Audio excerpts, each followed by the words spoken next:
when I told my dad I had been chosen to do a TED Talk, he was so happy for me. But it's when I told him the topic of my talk, which is feminism, that he kind of gave me this weird look. And he told me, "Fred, women and men have the same rights. It's even easier for women to get important jobs because there's so few of them, and companies want that diversity." So for a second after he told me this, I was like, man, this talk is going to be embarrassing. My topic couldn't be more out of date. But the truth is, it really isn't.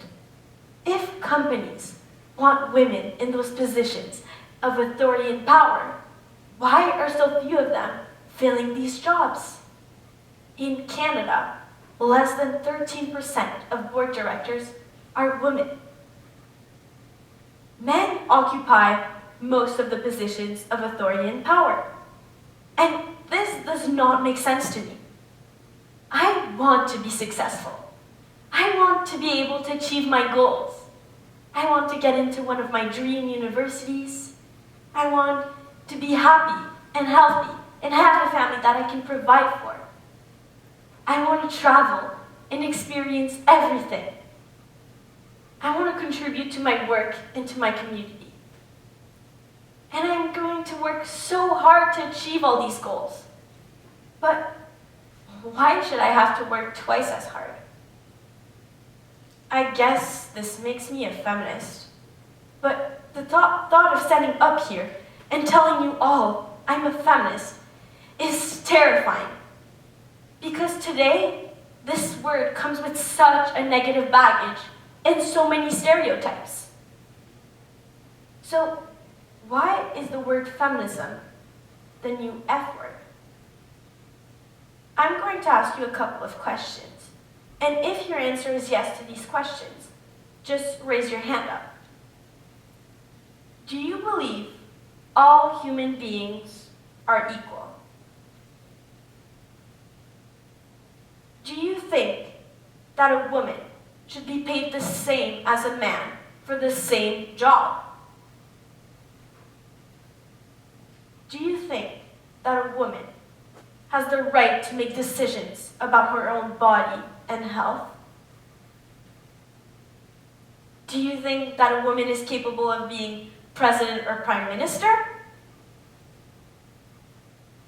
Well, I'm sorry to tell you this, but if you raised your hand up for all of these questions, you are a feminist.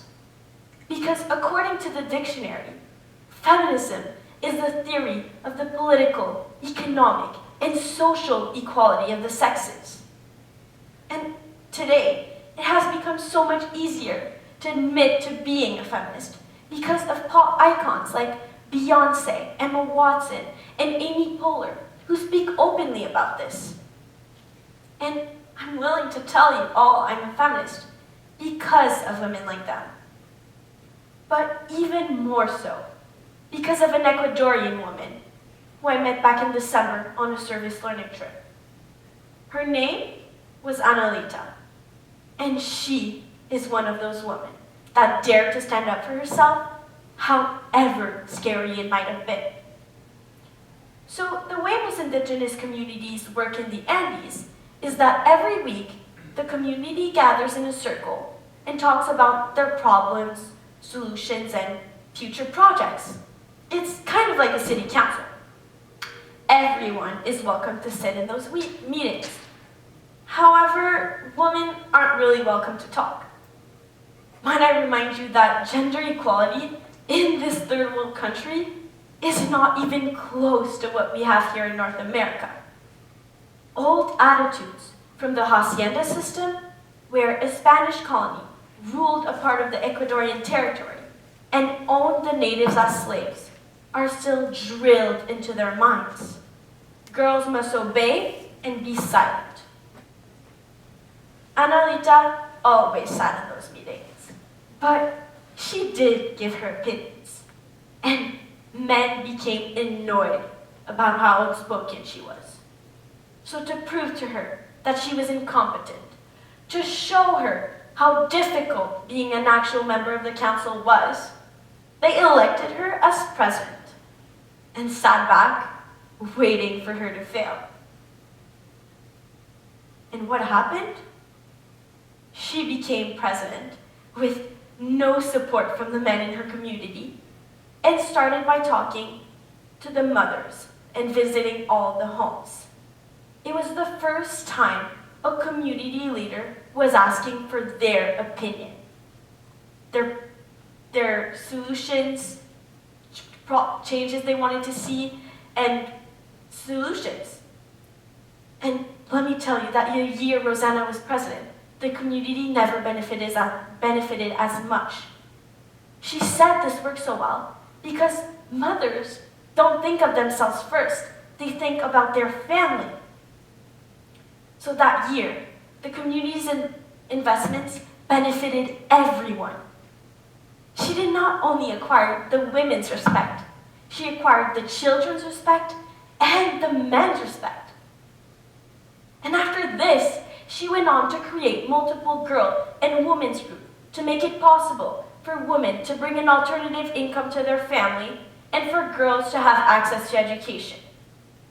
After this, she went on to visit multiple communities in Ecuador to talk to girls about how they too could share their opinions and help better their community. The odds could not have been more against her, but she persisted and accomplished the almost impossible in her community. Her motivation, passion, strength, and resilience to give women a voice is inspiring. She empowered hundreds of Ecuadorian women to stand up for themselves, provide for their family, and have access to education. The odds could not have been more against her, and she did this. So imagine what we can do here.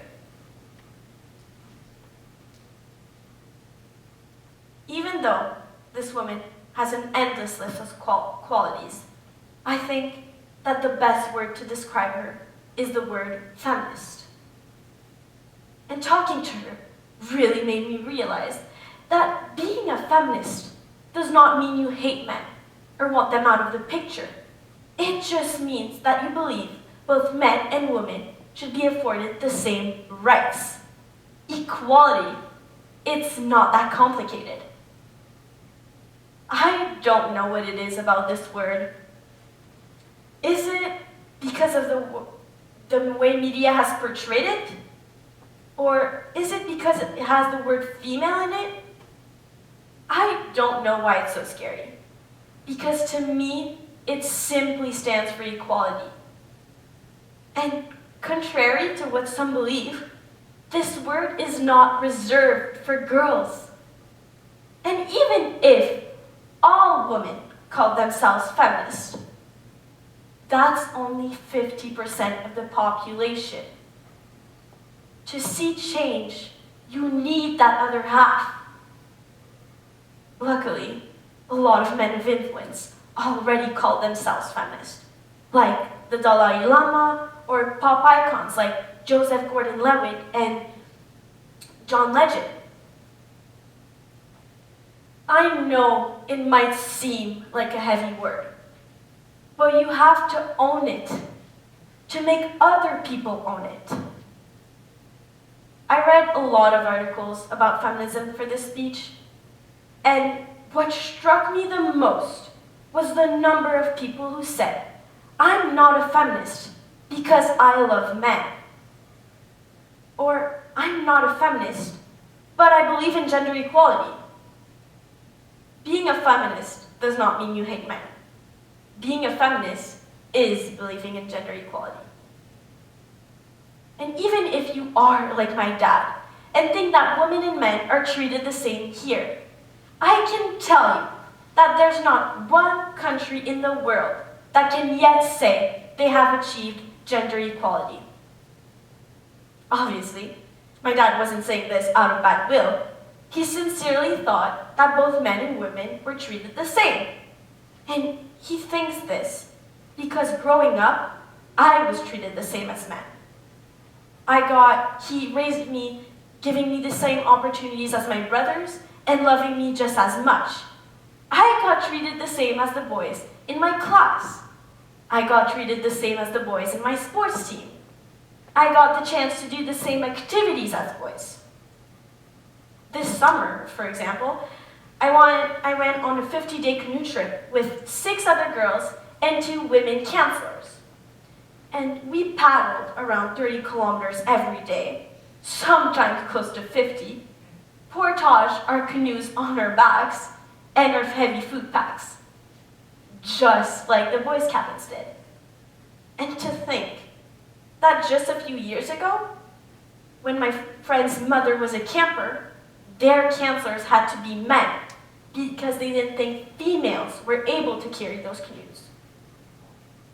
And just a few years before that, girls couldn't even go to this camp. Obviously, women have proved that they were able to do everything men could do. 21 years ago, when this school was transitioning from an all-boys to a co-ed school, it faced a lot of resistance. A group of guys even called themselves Teabag, writing this on their tie, standing for Trinity Boys Against Girls.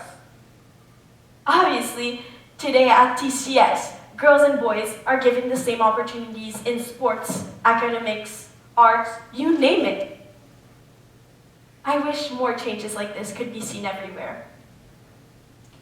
All my opportunities and my experiences have put me in a privileged position.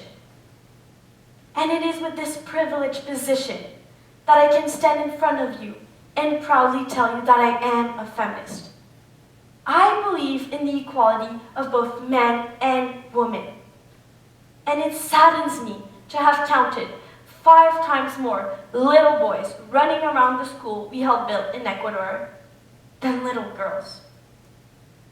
Seeing girls and women who could not have benefited from the same privileges I had. Wait, not privileges, rights. According to the United Nations, less than 40% of countries provide girls and boys the same access to education. Of the world's 774 million illiterate adults, 2/3 of them are women. Globally, women are paid less than men. They earn on average 60 to 75% of a man's wage. I know you too believe in gender equality if you raised your hand up when I asked you the previous questions. Stand up for equality. Be the feminist that I know you are. Because we need more advocates. The more people speak out about this issue, the more likely a movement can be created to lead to greater change and influence. Maybe you'll inspire someone to make a change somewhere in the world. Or maybe you'll create that change. I am a feminist. Are you? Thank you.